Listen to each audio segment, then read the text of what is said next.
صحیح مسلم حدیث نمبر 106۔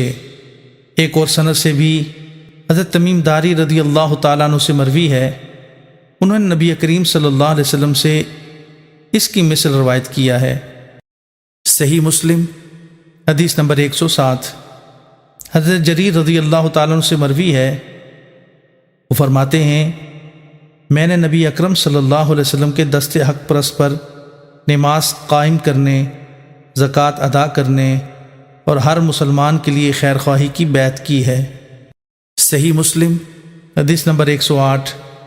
ایک دوسری سند سے بھی حضرت جریر بن عبداللہ سے مروی ہے، فرماتے ہیں میں نے نبی اکرم صلی اللہ علیہ وسلم کے دست مبارک پر ہر مسلمان سے خیر خواہی کی بیعت کی۔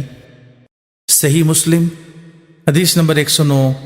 ایک اور سند سے حضرت جریر رضی اللہ تعالیٰ عنہ سے مروی ہے، فرماتے ہیں میں نے نبی اکرم صلی اللہ علیہ وسلم کے دست مبارک پر بیعت کی کہ آپ کا ہر حکم سنوں اور مانوں گا اور ہر مسلمان کی خیر خواہی کروں گا، تو آپ نے مجھے حسب استطاعت عمل کا حکم دیا۔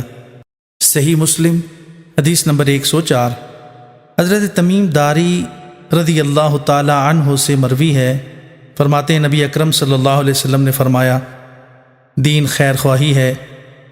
ہم نے عرض کیا کس کے لیے خیر خواہی ہے؟ فرمایا اللہ تعالیٰ کے لیے، اس کی کتاب اور اس کے رسول، مسلمانوں کے حکمرانوں اور عام مسلمانوں کے لیے خیر خواہی ہے۔